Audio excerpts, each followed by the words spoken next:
Okie doke. We are on chapter 13. Yeah, chapter 13 of Secret Garden. The title of this chapter is I Am Colin.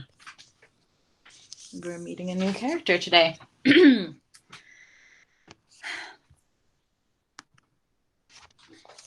Mary took the picture back to the house when she went to her supper and showed it to Martha. "Eh," said Martha with great pride, "I never knew our Dickon was as clever as that. That there's a picture of a missel thrush on her nest, as large as life and twice as natural." Then Mary knew Dickon had meant the picture to be a message. He had meant that she might be sure he would keep her secret. Her garden was her nest, and she was like a missel thrush. Oh, how she did like that strange, common boy. She hoped he would come back the very next day, and she fell asleep looking forward to the morning. But you never know what the weather will do in Yorkshire, particularly in the springtime. She was awakened in the night by the sound of rain beating with heavy drops against her window. It was pouring down in torrents, and the wind was wuthering round the corners and in the chimneys of the huge old house. Mary sat up in bed and felt miserable and angry. "The rain is as contrary as I ever was," she said. "It came because it knew that I did not want it." She threw herself back on the pillow and buried her face. She did not cry, but she lay and hated the sound of the heavily beating rain. She hated the wind and its wuthering. She could not go to sleep again. The mournful sound kept her awake because she felt mournful herself. If she had felt happy, it would probably have lulled her to sleep. How it wuthered, and how the big raindrops poured down and beat against the pane. "It sounds just like a person lost on the moor and wandering on and on crying," she said.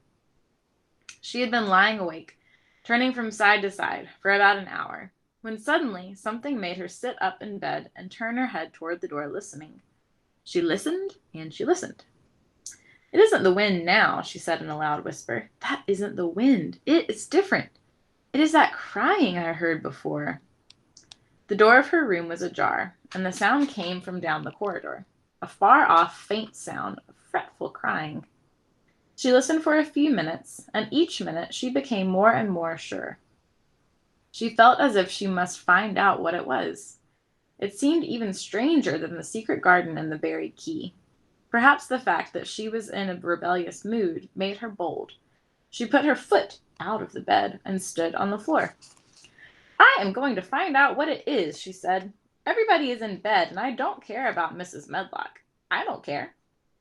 There was a candle by her bedside, and she took it up and went softly out of the room. The corridor looked very long and dark, but she was too excited to mind that. She thought she remembered the corners she must turn to find the short corridor with the door covered with tapestry, the one Mrs. Medlock had come through the day she lost herself. The sound had come up that passage, so she went on with her dim light, almost feeling her way, her heart beating so loud that she fancied she could hear it. The far-off faint crying went on and led her. Sometimes it stopped for a moment or so, and then began again. Was this the right corner to turn? She stopped and thought. Yes, it was. Down this passage, and then to the left, then up 2 broad steps, then to the right again. Yes, there was the tapestry door. She pushed it open very gently and closed it behind her, and she stood in the corridor and could hear the crying quite plainly, though it was not loud. It was on the other side of the wall, at her left, and a few yards farther on there was a door. She could see a glimmer of light coming from beneath it. The someone was crying in that room, and it was quite a young someone. So she walked to the door and pushed it open, and there she was, standing in the room. It was a big room with ancient, handsome furniture in it. There was a low fire glowing faintly on the hearth, and a nightlight burning by the side of a carved, 4-posted bed, hung with a brocade, and on the bed was lying a boy, crying fretfully. Scary. Mary wondered if she was in a real place, or if she had fallen asleep again and was dreaming without knowing it. The boy had a sharp, delicate face, the color of ivory, and he seemed to have eyes too big for it. He had also a lot of hair, which tumbled over his forehead in heavy locks and made his thin face seem smaller. He looked like a boy who had been ill, but he was crying more than if he were tired and cross than if he were in pain. Mary stood near the door with her candle in her hand, holding her breath. Then she crept across the room, and as she drew nearer, the light attracted the boy's attention, and he turned his head on his pillow and stared at her, his gray eyes opening so wide that they seemed immense. "Who are you?" he said at last in a half-frightened whisper. "Are you a ghost?" "No, I am not," Mary answered, her own whisper sounding half-frightened. "Are you one?" He stared and stared and stared. Mary could not help noticing what strange eyes he had. They were agate gray, and they looked too big for his face because they had black lashes all around them. "No," he replied after waiting a moment or so. "I am Colin." "Who is Colin?" she faltered. "I am Colin Craven. Who are you?" "I'm Mary Lennox. Mr. Craven is my uncle." "He's my father," said the boy. "Your father?" gasped Mary. "No one ever told me he had a boy. Why didn't they?" "Come here," he said, still keeping his strange eyes fixed on her with an anxious expression. She came close to the bed, and he put out his hand and touched her. "You are real, aren't you?" he said. "I have such real dreams very often. You might be one of them." Mary had slipped on a wooden wrapper before she left her room, and she slipped on a woolen wrapper before she left her room and put a piece of it between his fingers. "Rub that and see how thick and warm it is," she said. "I will pinch you a little if you like to show you how real I am. For a minute, I thought you might be a dream too." "Where did you come from?" he asked. "From my own room. The wind weathered so I couldn't go to sleep, and I heard someone crying and wanted to find out who it was." "What were you crying for?" "Because I couldn't go to sleep either and my head ached. Tell me your name again." "Mary Lennox." "Did no one ever tell you I had come to live here?" He was still fingering the fold of her wrapper, but he began to look a little more as if he believed in her reality. "No," he answered. "They daren't." "Why?" asked Mary. "Because I should have been afraid you would see me. I won't let people see me and talk me over." "Why?" Mary asked again, feeling more mystified every moment. "Because I am like this always, ill and having to lie down. My father won't let people talk me over either. The servants are not allowed to speak about me. If I live, I may be a hunchback, but I shan't live. My father hates to think I may be like him." "Oh, what a strange house this is," Mary said. "What a queer house. Everything is kind of a secret. Rooms are locked up and gardens are locked up, and have you been locked up?" "No, I stay in this room because I don't want to be moved out of it. It tires me too much." "Does your father come and see you?" Mary ventured. "Sometimes. Generally when I am asleep. He doesn't want to see me." "Why?" Mary could not help asking again. A sort of angry shadow passed over the boy's face. "My mother died when I was born, and it makes him wretched to look at me. He thinks I don't know, but I've heard people talking. He almost hates me. He hates the garden because she died," said Mary, half speaking to herself. "What garden?" the boy asked. "Oh, just a garden she used to like," Mary stammered. "Have you been here always?" "Nearly always. Sometimes I have been taken to places at the seaside, but I won't stay because people stare at me. I used to wear an iron thing to keep my back straight, but a grand doctor from London came to see me and said it was stupid. He told them to take it off and keep me out in the fresh air. I hate fresh air, and I don't want to go out." "I didn't when I first came here," said Mary. "Why do you keep looking at me like that?" "Because of the dreams that are so real," he answered rather fretfully. "Sometimes when I open my eyes, I don't believe I'm awake." "We're both awake," said Mary. She glanced around the room with its high ceiling and shadowy corners and dim firelight. "It looks quite like a dream. It's in the middle of the night, and everybody in the house is asleep.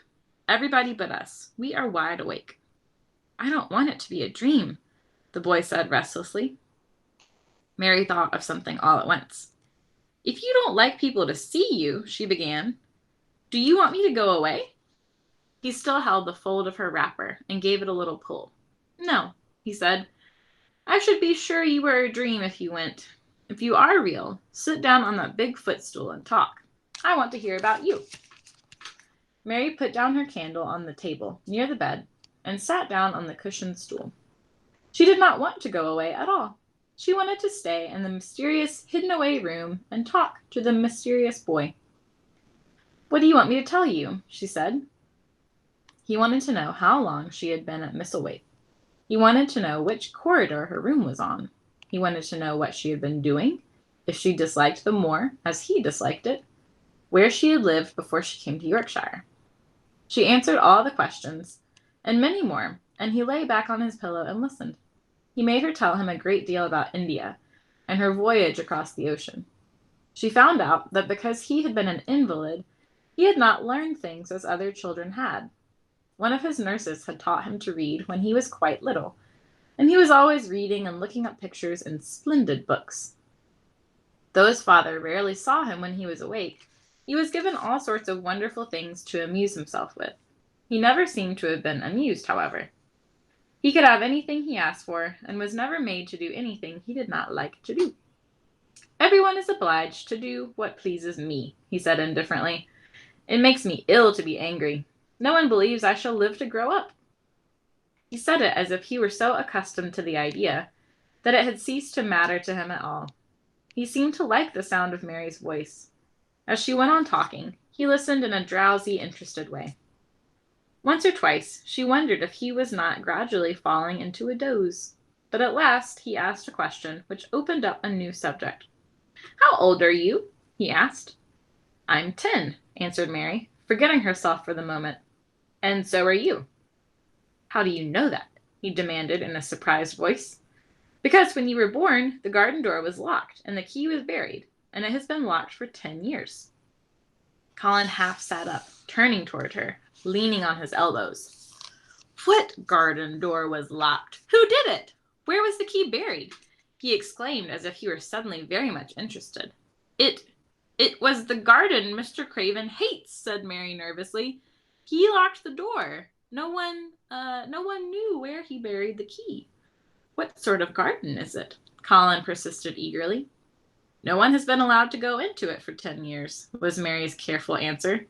But it was too late to be careful. He was too much like herself. He, too, had had nothing to think about, and the idea of a hidden garden attracted him, as it had attracted her. He asked question after question. Where was it? Had she ever looked for the door? Had she ever asked the gardeners? They won't talk about it, said Mary. I think they have been told not to answer questions. I would make them, said Colin. Could you? Mary faltered, beginning to feel frightened. If he could make people answer questions, who knew what might happen? Everyone is obliged to please me. I told you that, he said. If I were to live, this place would belong to me. They all know that. I would make them tell me. Mary had not known that she herself had been spoiled, but she could see quite plainly that this mysterious boy had been. She thought that the whole world belonged to him. He thought the whole world belonged to him. How peculiar he was, and how coolly he spoke of not living. Do you think you won't die? No, do you think you won't live? She asked, partly because she was curious, and partly in hope of making him forget the garden. I don't suppose I shall, he answered as indifferently as he had spoken before. Ever since I remember anything, I have heard people say I won't. At first, they thought I was too little to understand, and now they think I don't hear, but I do. My doctor is my father's cousin. He's quite poor, and if I die, he will have all of Misselthwaite when my father is dead. I should think he wouldn't want me to live. Do you want to live? Inquired Mary. No, he answered in a cross, tired fashion. But I don't want to die. When I feel ill, I lie here and think about it until I cry and cry. A little dark. I have heard you crying many times, Mary said. But I did not know who it was. Were you crying about that? She did so want him to forget the garden. I dare say, he answered. Let us talk about something else. Talk about that garden. Don't you want to see it? Yes. answered Mary in a quite low voice. I do, he went on persistently. I don't think I ever really wanted to see anything before, but I want to see that garden. I want the key dug up. I want the door unlocked. I would let them take me there in my chair. That would be getting fresh air. I am going to make them open the door. He had become quite excited, and his strange eyes began to shine like stars, and looked more of men than ever. Sorry. They have to please me, he said. I will make them take me there, and I will let you go too. Mary's hands clutched each other. Everything would be spoiled. Everything. Dickon would never come back. She would never again feel like a missel thrush with a safe hidden nest. Oh, don't do that, she cried out. He stared as if he thought she had gone crazy. Why? He exclaimed. You said you wanted to see it. I do, she answered, almost with a sob in her throat. But if you make them open the door and take you in like that, it'll never be a secret again. He leaned still farther forward. A secret, he said. What do you mean? Tell me. Mary's words almost tumbled over one another. You see, she panted, if no one knows but ourselves, if there was a door hidden somewhere under the ivy, if there was, and we could find it, if we could slip through it together and shut it behind us, and no one knew anyone was inside, and we called it our garden and pretended that we were missel thrushes and it was our nest, and if we played there almost every day and dug and planted seeds and made it come alive. Is it dead? He interrupted her. It soon will be if no one cares for it, she went on. The bulbs will live, but the roses... He stopped again, as excited as she was herself. What are bulbs? He put in quickly. They are daffodils and lilies and snowdrops. They are working in the earth now, pushing up pale green points because the spring is coming. Is the spring coming? He said. What's it like? You don't see it in rooms if you are ill. It is the sun shining on the rain and the rain falling on the sunshine and things pushing up and working under the earth, said Mary. If the garden was a secret, we could get into it. And we could get into it. We could watch all the things grow, bigger each day, and see how many roses are alive. Don't you see? Oh, don't you see how much nicer it would be if it was a secret? He dropped back on his pillow and lay there with an odd expression on his face. I never had a secret, he said. Except that one about not living to grow up. They don't know I know that, so it's sort of a secret. But I like this kind better. If you won't make them take you to the garden, pleaded Mary, perhaps I feel almost sure I can find out how to get you in sometime. And then, if the doctor wants you to go out in your chair, if you can always do what you want to do, perhaps we might find some boy who would push you. And we could go alone, and it would always be a secret garden. I should like that, he said very slowly, his eyes looking dreamy. I should like that. I should not mind fresh air in the secret garden. Mary began to recover her breath, and she felt safer because the idea of keeping the secret seemed to please him. She felt almost sure that if she kept on talking, she could make him see the garden in his mind, as she had seen it, and he would like it so much that he could not bear to think that anybody might tramp into it when they choose. I'll tell you what I think it would be like if we could go inside, she said. It has been shut up so long that things have grown into a tangle, perhaps. He lay quite still and listened, while she went on talking about the roses, which might have clambered from tree to tree and hung down, about the many birds which might have built their nests because it was so safe. Then she told them about the robin and Ben Weatherstaff, and there was so much to tell about the robin, and it was so easy and safe to talk about it that she ceased to feel afraid. The robin pleased him so much that he smiled until he looked almost beautiful, and at first Mary had thought that he was even plainer than herself, with his big eyes and heavy locks of hair. I did not know birds could be like that, he said, but if you stay in a room, you never see things. What a lot of things you know. I feel as if you have been inside that garden. She did not know what to say, so she did not say anything. He evidently did not expect an answer, and the next morning he gave her a surprise. I am going to let you look at something, he said. Do you see that rose-colored silk curtain hanging on the wall over the mantelpiece? Mary had not noticed it before, but she looked up and saw it. It was a curtain of soft silk, hanging over what seemed to be some picture. Yes, she answered. There is a cord hanging from it, said Colin. Go and pull it. Mary got up, much mystified, and found the cord. When she pulled it, the silk curtain ran back on rings, and when it ran back, it uncovered a picture. It was the picture of a girl with a laughing face. She had bright hair tied up with a blue ribbon, and her gay, lovely eyes were exactly like Colin's unhappy ones, agate gray, and looking twice as big as they really were, because of the black lashes all around them. She is my mother, said Colin complainingly. I don't see why she died. Sometimes I hate her for doing it. How strange, said Mary. If she had lived, I believe I should not have always been ill, he grumbled. I dare say I should have lived, too, and my father would not have hated to look at me. I dare say I should have had a strong back. Draw the curtain again. Mary did as she was told, and returned to her footstool. She is much prettier than you, she said, but her eyes are just like yours. At least they are the same shape and color. Why is the curtain drawn over her? He moved uncomfortably. I made them do it, he said. Sometimes I don't like to see her looking at me. She smiles too much when I am ill and miserable. Besides, she is mine, and I don't want anyone to look at her. There were a few moments of silence, and then Mary spoke. What would Mrs. Medlock do if she found out that I had been here? She inquired. She would do as I told her to do, he answered, and I should tell her that I wanted you to come here and talk to me every day. I am glad you came. So am I, said Mary. I will come as often as I can, but, she hesitated, I shall have to look every day for the garden door. Yes, you must, said Colin, and you can tell me about it afterwards.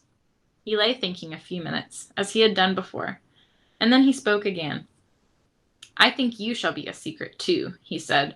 I will not tell them until they find out. I can always send the nurse out of the room and say that I want to be by myself. Do you know Martha? Yes, I know her very well, said Mary. She waits on me. He nodded his head toward the outer corridor. She is the one who is asleep in the outer room. The nurses went away yesterday to stay all night with her sister, and she always makes Martha attend to me when she wants to go out. Martha shall tell you when to come here. Then Mary understood Martha's troubled look when she had asked questions about the crying. Martha knew about you all the time, she said.